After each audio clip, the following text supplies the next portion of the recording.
it's kind of weird that the guys that didn't get voted to the All-Star game go to the festivities, right? No, I remember a girl told a guy, why are you here?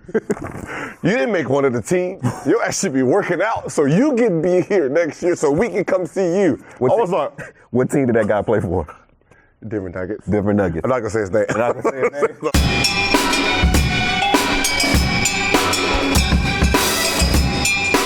Welcome back to Out of Bounds. Thank you for joining us. On today's episode, we'll talk about a variety of things, including LeBron joining the 30,000 point club. But before we get started, I'm joined here by Complex Sports editor Adam Caparel. Cap, how you feeling, brother? We're feeling good. Listen, no all black today.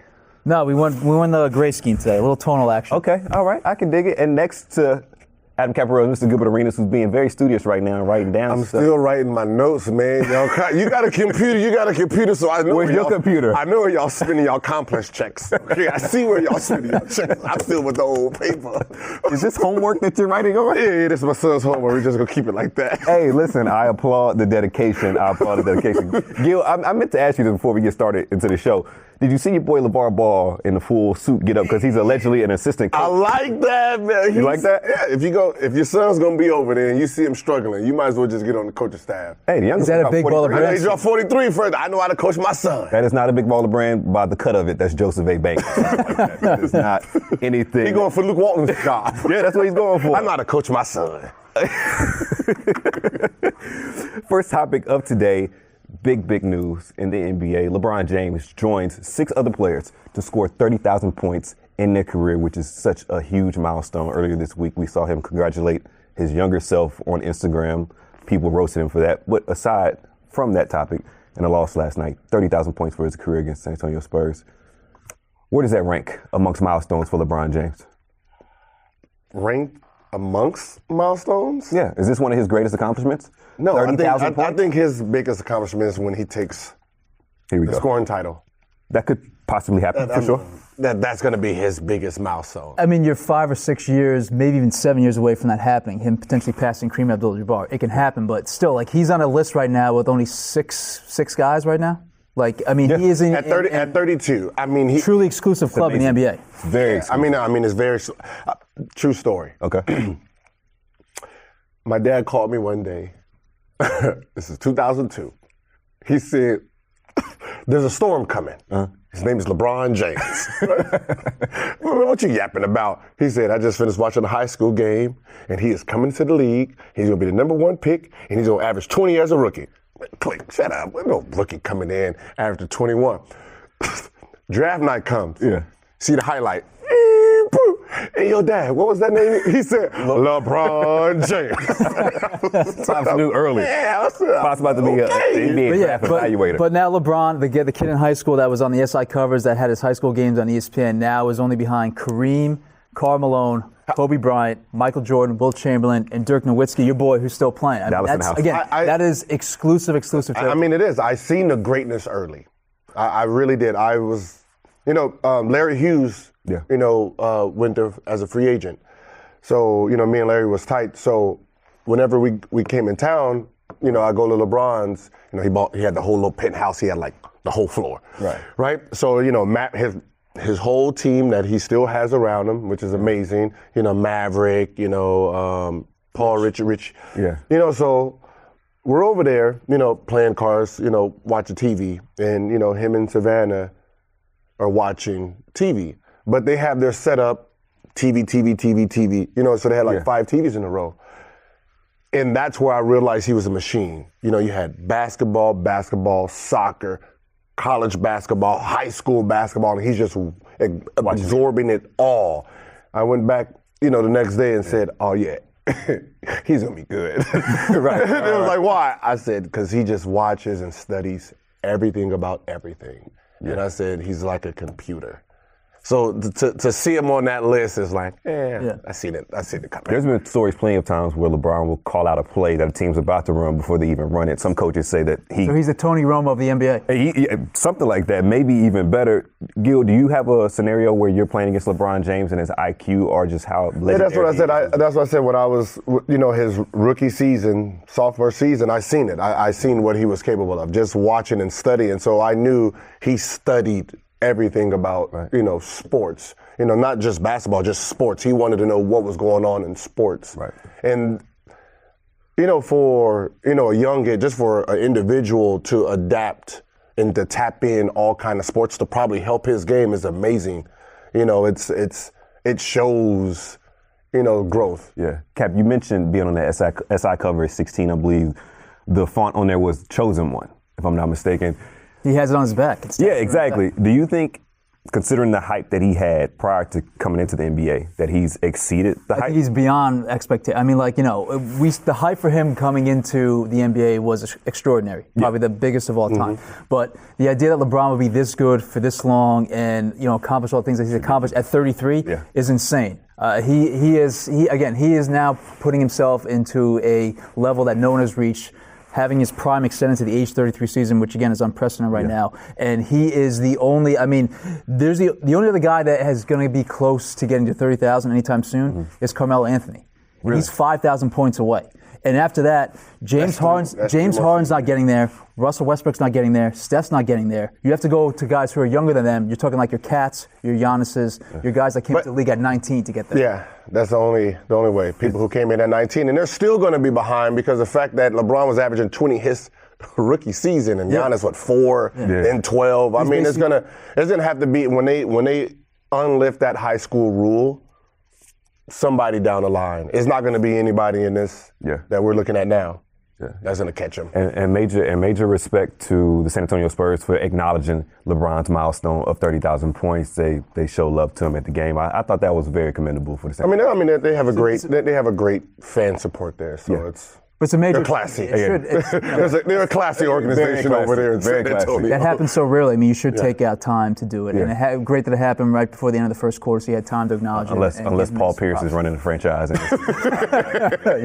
We know that. All right. So the NBA All-Star reserves were announced yesterday, and the selections from the coaches differed slightly than the ones we came up with yesterday. So let's kind of get into that a little bit and chop it up. Pierce deserves props because he nailed all the All-Stars except for one. I believe you didn't have Draymond Green on your list for the West? I did. You did. So who did you not have that got named? Which was a snub, Paul George. Paul George. Yes. And I'm sure we'll talk about it. Russell Westbrook's loaded post-game interview where he talked about Paul George being snubbed. So real quick in the West, I'm a genius, as you all know.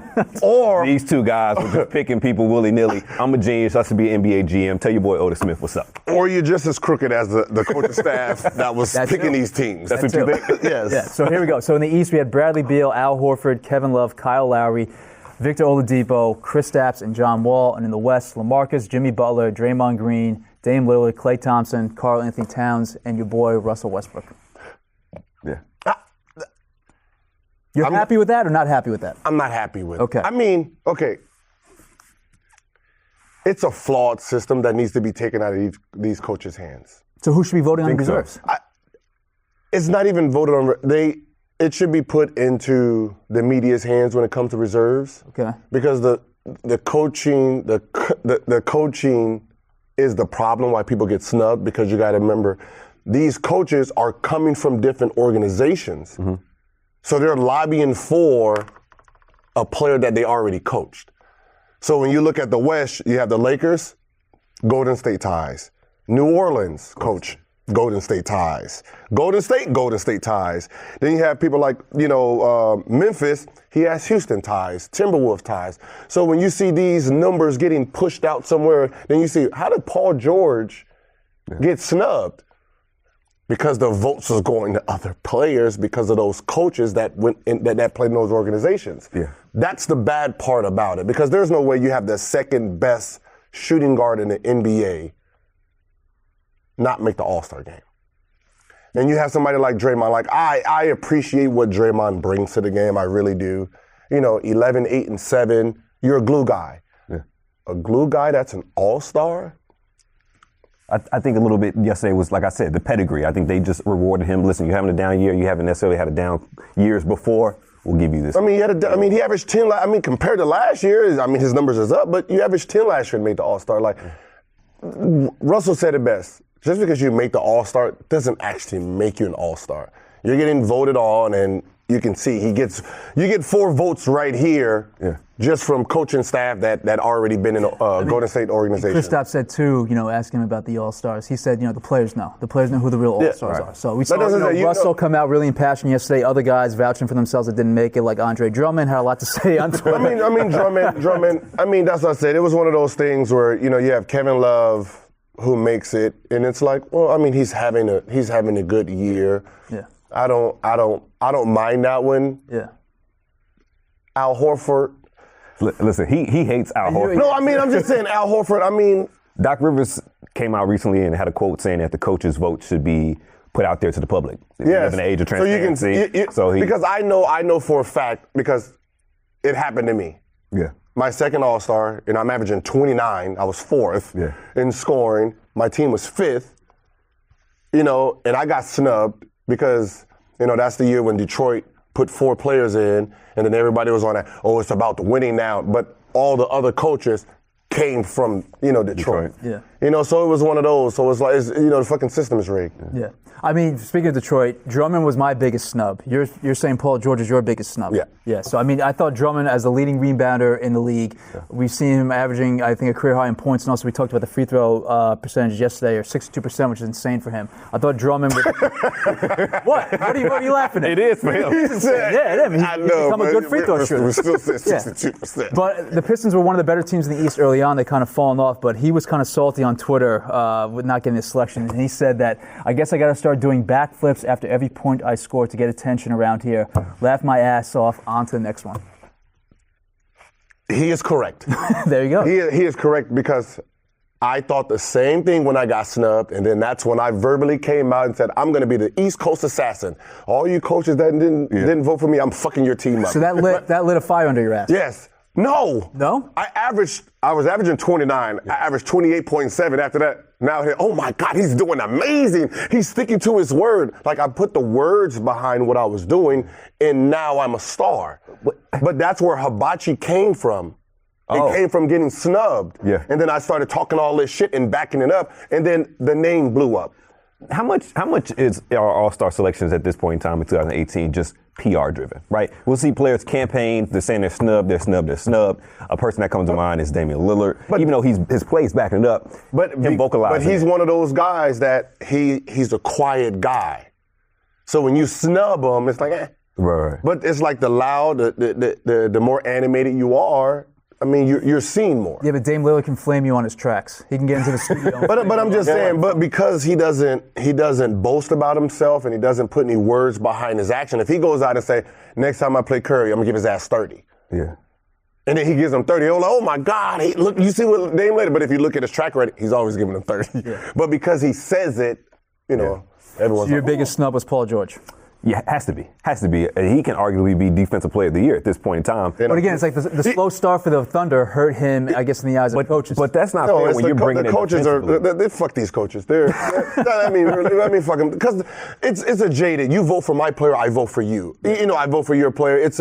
So there's much more bias. They're biased. With coaches than with the media. Yes, the coaches are biased because they have. See, the media is not crooked. They're not as crooked. No, they're not as crooked as All-Star voting coaches reserve. They're not. Okay. These motherfuckers just.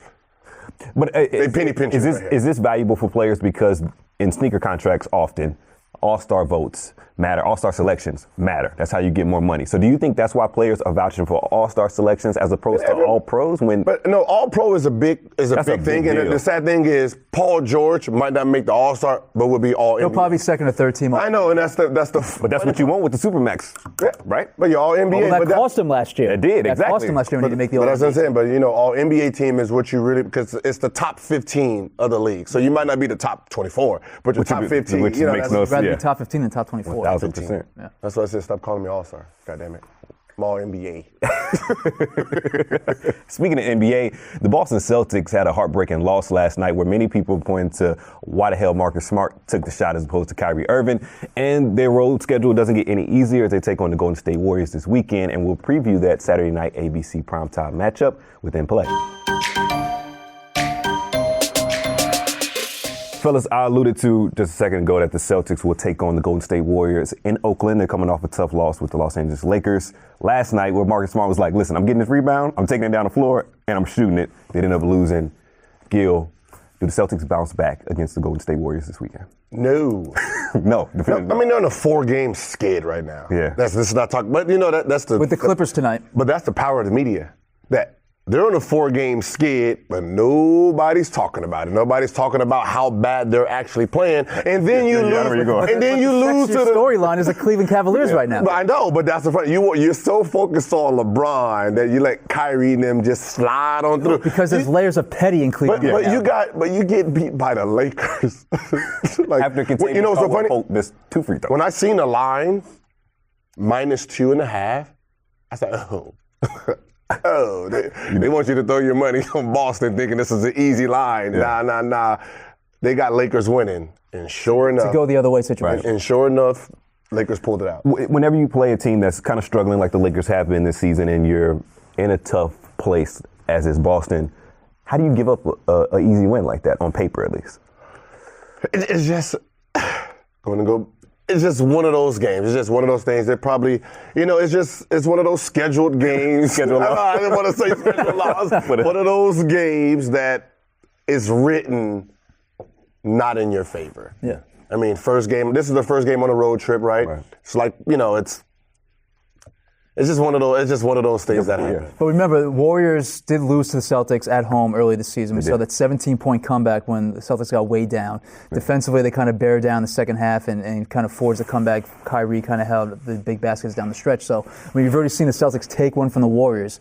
You always talk about how the Warriors at home generally play better defense. Mm-hmm. So you think we're going to see a shootout with two teams, or more of a defensive battle? Listen. They're going to get smashed, bro. They're going to get smashed. Celtics are getting smashed. Okay, they're gonna get smashed. You don't think that city is on fire? Because if they do make it to the championship, they won't let you know. It's over.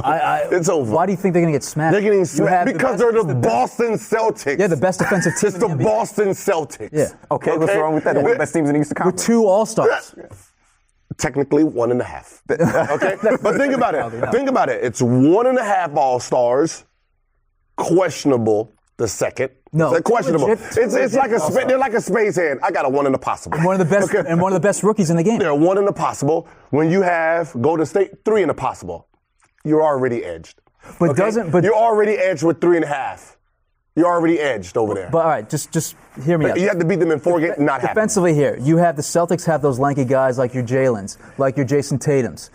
Horford's a very good defender. They have the kind of length that can get into the passing lanes, disrupt some of the rhythm of the Warriors' offense. You don't expect a closer, more defensive-minded matchup like we saw in Boston? They're going to get smashed, man. Trust me, this is not an NBA Finals matchup. It's not going to happen. Oh, I think it easily could be. Can we let's how much keep this on record? Right now? It's not. I mean, think about it. You have 1.5 stars. Cleveland has how many stars? 2.5? 1. 2 and Isaiah Thomas is a shell of his former self. Okay, but you got 2.5, maybe 3. I mean, Golden State has 3.5. I mean, to beat these teams, you have to be great 4 games in a row. Boston can't do that. Kyrie, one bad game in that series, Kyrie, they're getting blown out. He has to be on fire. And we already know LeBron is going to take the challenge of stopping him. Yeah. But he can't stop LeBron. So you're not buying into the Boston Celtics? I don't buy it. No, I don't. I buy into, unless your team is not even superstarred up.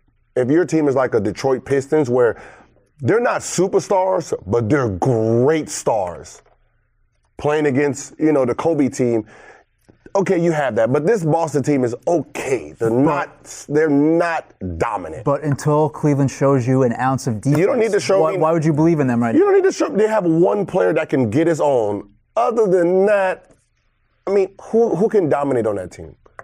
If they shut down Kyrie, who can take over that team? No one. I saw Al Horford. No one. Who can really take over if Kyrie They don't have a killer closer. Okay.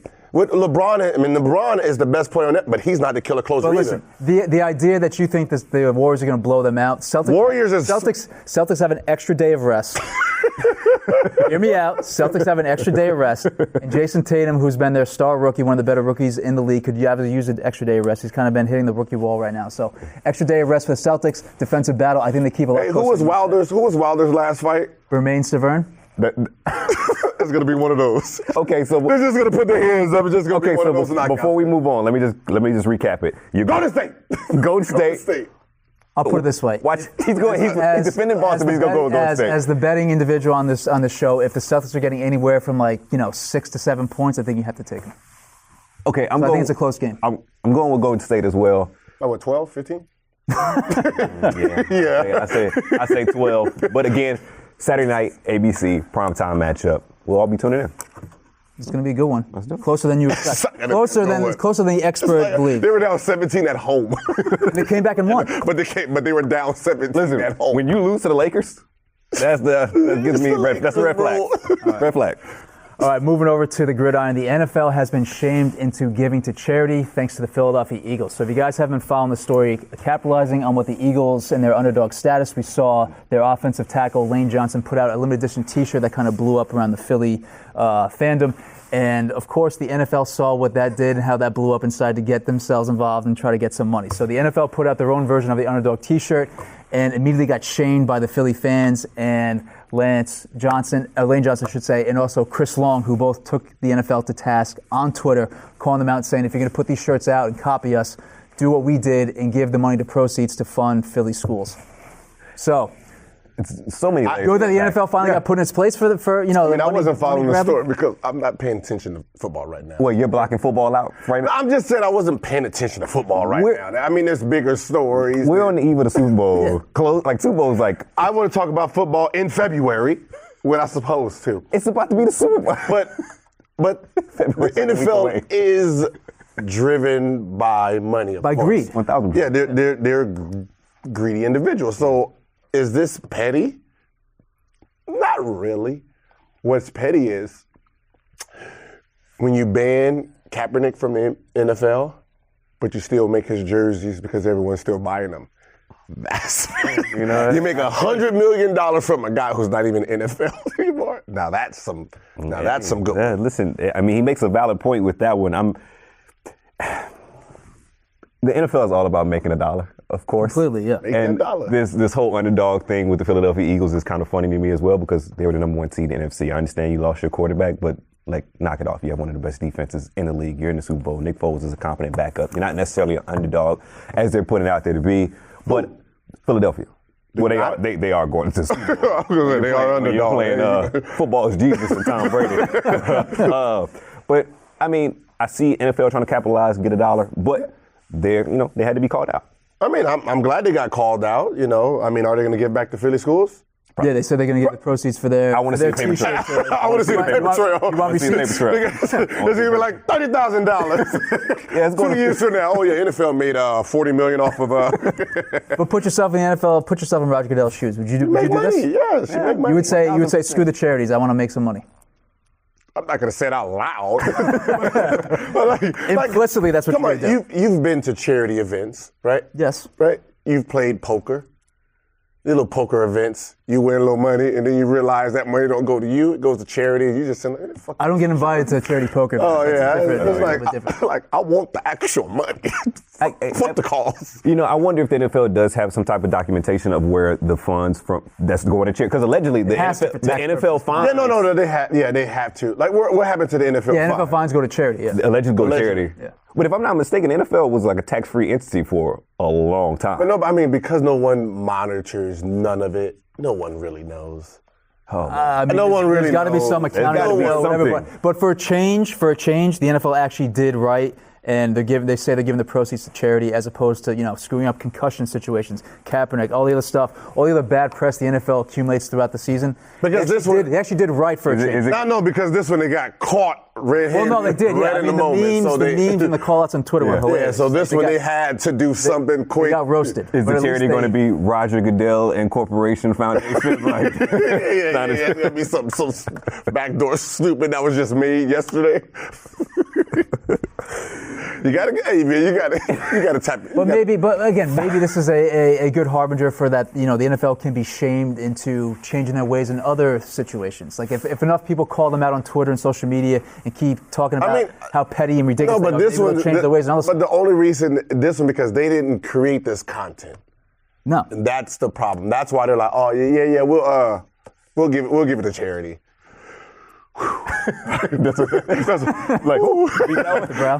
you. It's like one of those things when you're with your girl and you're like, I love you. I love you too. You know, so. Just kind of feel coerced into it, like you have to do it, man. Yeah, been there, done that. Adam was like, yeah, you know, I can relate, yeah. Oh, man. Y'all, I don't know what I'm going to do with y'all. Y'all are too funny. That wraps up the latest edition of Out of Bounds. Fellas, how we feeling? This is a strong week, even though you're just like disregarding the NFL at this point. No. Is it a strong week since I came back, or y'all still counting Monday? We count Monday. Monday was a strong show. Yeah, Nate came through. We count Nate. Hey, y'all trying to replace me, man. Y'all trying to wait till tomorrow when we do our little. Y'all trying to Joe Budds me already, man. Huh? Y'all trying to Joe Budds me already? That is happening. Listen, ladies and gentlemen, tomorrow we'll be popping off. These two are acting as Stephen Curry and LeBron James and picking your All-Star Should we do the flip now? See who gets the first pick? We'll save it. We're going to save it for tomorrow. All right. I got a coin right now. Okay. We're going to save it for tomorrow. Save it for tomorrow. Listen, so the fans can tune in. But again, All-Star selection show between these two. But for Adam Caparell, Gilbert Arenas. Some trash talk going on. You can get Draymond. You can get stuck with Draymond and probably Kevin Love. The NBA won't televise theirs, but we'll televise ours. That wraps up the latest edition of Out of Bounds. I'm Pierre Simpson. We out.